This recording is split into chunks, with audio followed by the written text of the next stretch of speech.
बच्चों, आज का टॉपिक जो हम स्टार्ट कर रहे हैं वो है रिफ्रैक्शन थ्रू प्रिज्म। तो सबसे पहले आपको एक चीज़ पता होनी चाहिए कि प्रिज्म होता क्या है।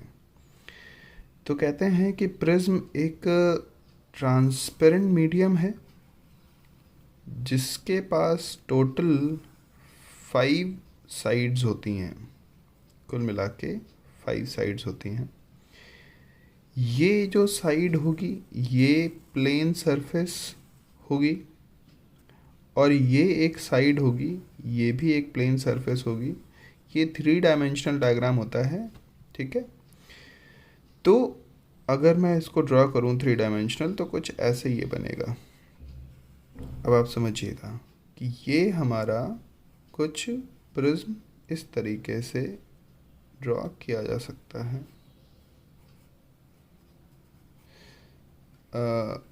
इसको मैं इस तरह से अगर बनाऊं तो ये कुछ हमारा प्रिज्म बनके तैयार होता है। तो एक साइड ये हो गई जो आपको फ्रंट से दिख रही है, प्लेन सरफेस है। एक बेस हो जाएगा इस प्रिज्म का, और एक दूसरी साइड हो जाएगी जो इस सरफेस से किसी एंगल पे, ये एंगल पे बेंट है। एक फ्रंट सरफेस ट्रायंगुलर और एक बैक सरफेस ट्रायंगुलर। तो टोटल मिला के 5 साइड्स होती हैं। अब कहा यह जाता है कि इसमें प्रिज्म में एक सरफेस, एक साइड से लाइट रे एंटर करती है तो वो प्रिज्म के अंदर ट्रैवल करते हुए दूसरी सरफेस से बाहर निकलती है। तो जिन दो साइड से लाइट रे एंटर करके इमर्ज हो रही है, उन दोनों सरफेसेस को रिफ्रैक्टिंग सरफेसेस कहते हैं। और वो दोनों सरफेसेस जिस एंगल पे बेंट होती हैं वो एंगल कहलाता है एंगल ऑफ प्रिज्म, क्योंकि ये रिफ्रैक्टिंग सरफेसेस की एज पे बना हुआ एंगल है।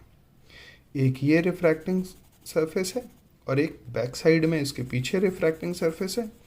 तो इन दोनों सरफेसेस का जो एंगल बन रहा है इन दोनों के बीच में, वो इस एज पे बन रहा है।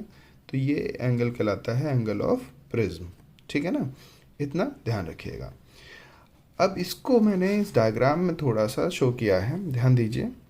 यहाँ पर हमने क्या किया है, एक ट्रायंगुलर प्रिज्म लिया है ABC। इस प्रिज्म में एक लाइट रे PQ इंसिडेंट करा रहे हैं, पर ये जो लाइट रे है ये वाइट लाइट नहीं है, ये एक मोनोक्रोमैटिक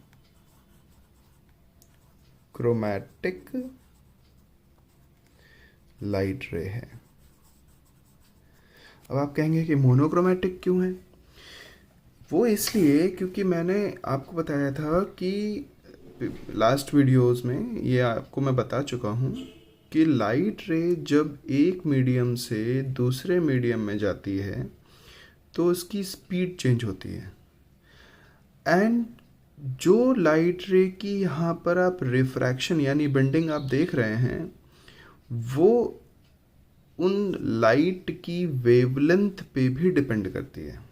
इसका मतलब है कि अगर हम यहाँ पे वाइट लाइट ले लें तो यहाँ पर तो एयर के अंदर, एयर में जब वाइट लाइट ट्रैवल करेगी तो वो एक सिंगल रे हो सकती है, पर वही वाइट लाइट अपनी डिफरेंट वेवलेंथ्स की वजह से, because white light is a composition of so many wavelengths, 4000 angstrom से लेके 8000 एंगस्ट्रॉम तक की बहुत सारी वेवलेंथ्स होती हैं वाइट लाइट में। तो बहुत सारी वेवलेंथ की वजह से यहाँ पर बहुत सारे अलग अलग एंगल ऑफ डेविएशन हमें मिल जाएंगे। तो हमें बहुत सारी लाइट रेज यहाँ पे मिल जाएंगी अलग अलग एंगल पे बेंड हुई। इसलिए हम चाहते हैं कि हम एक सिंगल रे से इसकी स्टडी करें। सिंगल रे का मतलब हम एक single wavelength of light use करेंगे, that is monochromatic light. Monochromatic, mono means one, chroma means colour, that means एक सिंगल कलर की लाइट हम यूज़ कर रहे हैं। सिंगल कलर का मतलब है सिंगल वेवलेंथ, ठीक है ना। तो जब वो एयर से ग्लास में एंटर करेगी लाइट रे, तो वो अलग अलग एंगल पे उसके कई सारे फ्रैक्शंस नहीं बनेंगे, वो एक सिंगल रे आगे कंटिन्यूएशन में चलती रहेगी, ठीक है ना। तो यहाँ पर हमने एक monochromatic light ray P Q incident कराया पहली surface, refracting surface A B पर। तो इस ए बी सरफेस पे आप देख रहे हो कि ये एंगल ऑफ इंसिडेंस फॉर्म हो गया, क्योंकि नॉर्मल हमने ड्रॉ किया एम एन, तो एम एन नॉर्मल के अकॉर्डिंग ये एंगल ऑफ इंसिडेंस फॉर्म हो गया। अब लाइट रे जब एयर से ग्लास में एंटर करेगी तो वो अपने एक्चुअल पाथ में आगे नहीं चल पाएगी। सिंपल सी बात है, because light ray is moving from rarer to denser, so it will bend towards normal. अब ये हमारा नॉर्मल है, ये एक्चुअल पाथ ऑफ लाइट है, तो लाइट रे बेंड हो गई, ये इतने एंगल से बेंड हो गई और बेंड होके वो क्यू आर के फॉर्म में आगे चल रही है। With in the prism it does not deviate, क्योंकि वो एक सिंगल मीडियम है, तो मीडियम के अंदर लाइट में कभी भी बेंडिंग नहीं होती, रिफ्रैक्शन नहीं होता। होता कहाँ पर है? सिर्फ सरफेस पे, जहाँ पर सेपरेशन हो रहा हो दो मीडियम का, तो इस जगह पे बेंडिंग हो गई, लाइट रे अपने पाथ से इस एंगल से डेविएट हो गई। अब आप देखिए, जब वो लाइट रे वापस प्रिज्म से बाहर निकलेगी एयर में, तो अब ये बनेगा नॉर्मल, ये R2 जो मैंने लिखा है ये बन जाएगा एंगल ऑफ इंसिडेंस। तो इसके रिस्पेक्ट में एंगल E जो बना हुआ है ये बनेगा एंगल ऑफ इमर्जेंस। इमर्जेंस इसलिए क्योंकि वो बाहर निकल के आ रही है ग्लास पीस से बाहर, ठीक है ना। तो ये एंगल ऑफ इमर्जेंस बनाते हुए लाइट रे बाहर निकली, तो आप देख रहे हो कि now the light ray is bending away from normal. ये नॉर्मल है और नॉर्मल से दूर चली गई। क्यों? क्योंकि ये जा रही थी ऐसे सीधे ये वाला हॉरिजॉन्टल पाथ, पर हॉरिजॉन्टल पाथ से वो आगे बेंड हो गई इतने एंगल से, इस एंगल से वो आगे बेंड हो गई, है ना। तो हम ये कह सकते हैं कि लाइट रे अब अवे फ्रॉम नॉर्मल बेंड हो गई और towards the base of prism चलती चली जा रही है, ठीक है। आप एक चीज़ नोटिस कीजिएगा, लाइट रे बेस ऑफ प्रिज्म से ऊपर की तरफ जा रही थी, पर वो बेंड होके वापस बेस की तरफ जाने लगी, है ना।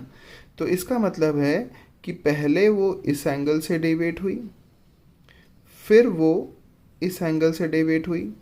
ये एंगल का ये जो डेविएशन बन रहा है, इसका वर्टिकली ऑपोजिट साइड लिया जाए तो हमें ये एंगल मिल जाएगा ना। तो कुल मिला के इनका और इनका टोटल सम हमें एक्सटीरियर एंगल मिल जाएगा यहाँ पे, और ये है टोटल एंगल ऑफ डेविएशन। समझ में आया?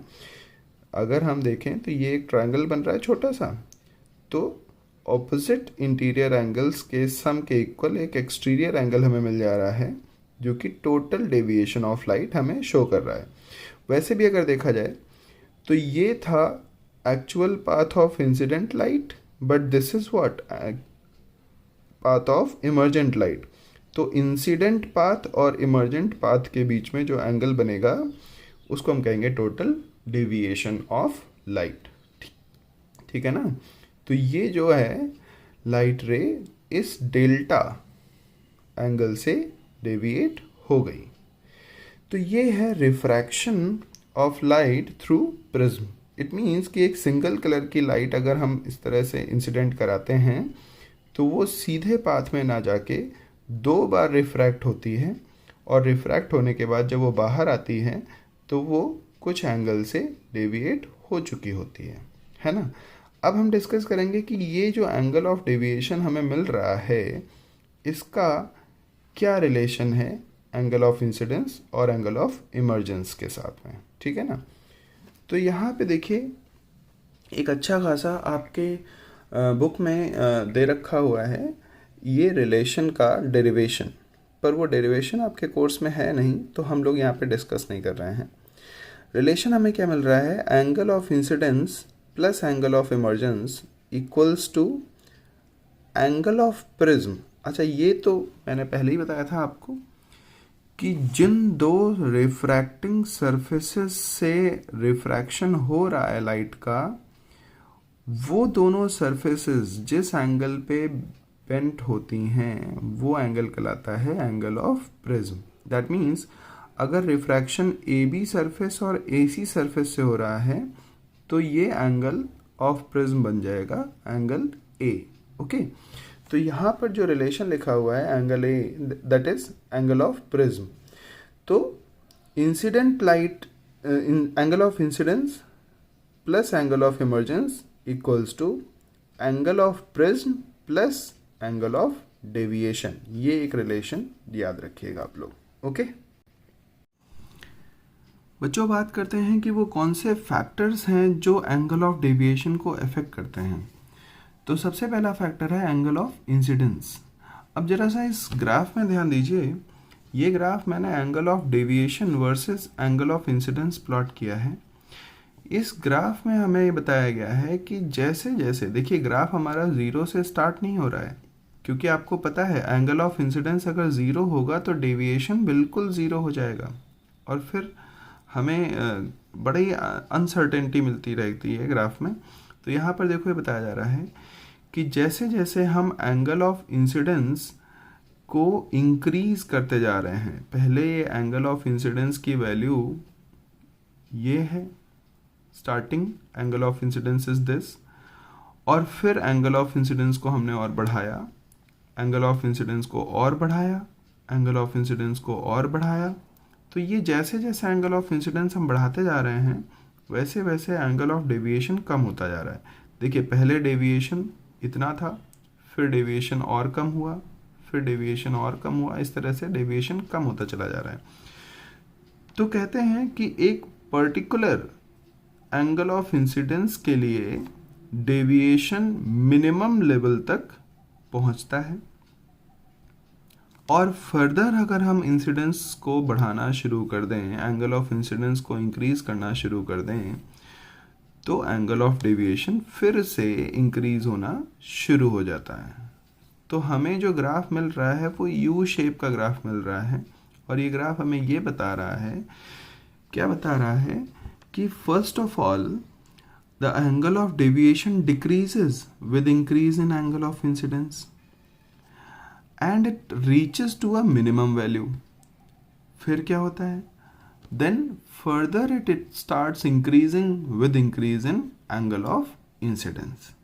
तो आपसे अगर कभी भी पूछा जाए कि what is the relation between angle of deviation and angle of incidence, तो आप ये बताएंगे कि जब भी प्रिज्म से एंगल ऑफ प्रिज्म से हम डेविएशन करा रहे होते हैं तो जैसे जैसे एंगल ऑफ इंसिडेंस बढ़ता है, पहले तो एंगल ऑफ डेविएशन डिक्रीज होता है and it reaches to a minimum value, then after it starts increasing. Okay, यहाँ पर ध्यान दीजिए कि जब कभी भी हमारा प्रिज्म मिनिमम डेविएशन शो कर रहा होगा उस समय कोई ना कोई तो एंगल ऑफ इंसिडेंस होगा, है ना। तो यहाँ पर मैंने एक डायग्राम ड्रॉ किया है। ये डायग्राम शो कर रहा है कि ये एंगल ऑफ इंसिडेंस ऐसा है जिसके लिए डेविएशन कैसा बना है, मिनिमम डेविएशन। बच्चों ये डायग्राम बहुत ही इंपॉर्टेंट है, एग्जाम में बहुत पूछा जाता है कि draw a diagram to show the position of minimum deviation of prism. ठीक है, show position of minimum deviation of prism. Okay, तो इसके लिए ध्यान रखिएगा कि आपसे जब भी मिनिमम डेविएशन ऑफ प्रिज्म पूछा जाएगा तो you will take either isosceles triangular prism और इक्विलैटरल ट्रायंगुलर प्रिज्म।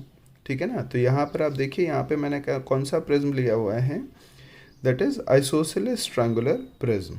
ओके, तो एक चीज़ ये ध्यान रखिएगा कि यहाँ पर जब भी मिनिमम डेविएशन कंडीशन आपको ड्रॉ करने के लिए आती है तो आप प्रिज्म कौन सा यूज़ कर रहे हैं इस पर बहुत ज़्यादा ध्यान रखने की ज़रूरत है।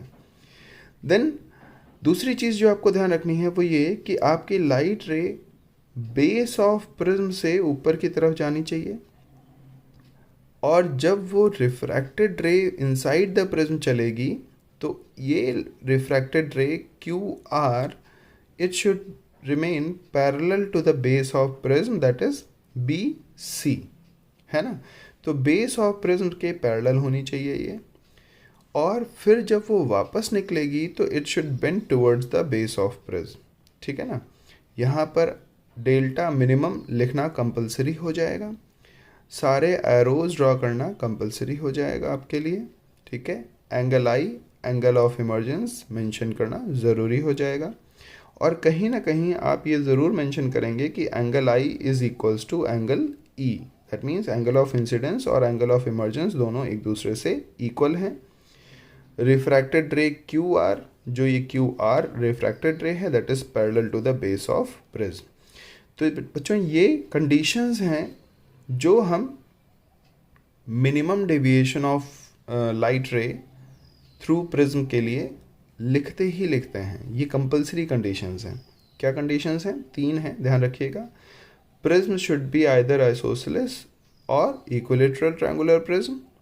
दूसरी condition angle I equals to angle E, और तीसरी condition refracted ray Q R is parallel to base of prism, ठीक है ना। तो ये डायग्राम तभी आपका चेक होगा और आपको पूरे मार्क्स मिलेंगे, ठीक है। आगे देखते हैं कि at the position of minimum deviation since i is equals to e, तो ये जो हमारा फॉर्मूला था i plus e equals to A plus delta, ठीक है ना। तो इस रिलेशन में हम आई और ई को इक्वल ले लें तो i plus i becomes 2 times of angle of incidence. तो हमें रिलेशन क्या मिल रहा है कि अगर मिनिमम डेविएशन कंडीशन है तो 2 times of angle I equals to angle of prism plus minimum deviation. तो मिनिमम डेविएशन हमें क्या मिल जाता है? 2 टाइम्स ऑफ आई। ये ध्यान रखिएगा, ये सिर्फ मिनिमम डेविएशन की कंडीशन है। तो angle of minimum deviation equals to 2 times of angle of incidence minus angle of prism, ठीक है ना। बाकी के कुछ और भी फैक्टर्स हैं, जैसे रिफ्रैक्टिव इंडेक्स ऑफ प्रिज्म भी इफेक्ट करता है डेविएशन को। कहते हैं more the refractive index of prism more is deviation. Angle of prism भी इफेक्ट करता है, कहते हैं more the angle of prism more is deviation. और वेवलेंथ ऑफ लाइट भी इफेक्ट करती है, कहते हैं अगर हम डेविएशन को वेवलेंथ ऑफ लाइट को इंक्रीज करते चले जाएं, जैसे वॉयलेट एंड से रेड एंड की तरफ चलते चले जाएं, तो क्या होगा कि डेविएशन डिक्रीज होना शुरू हो जाएगा।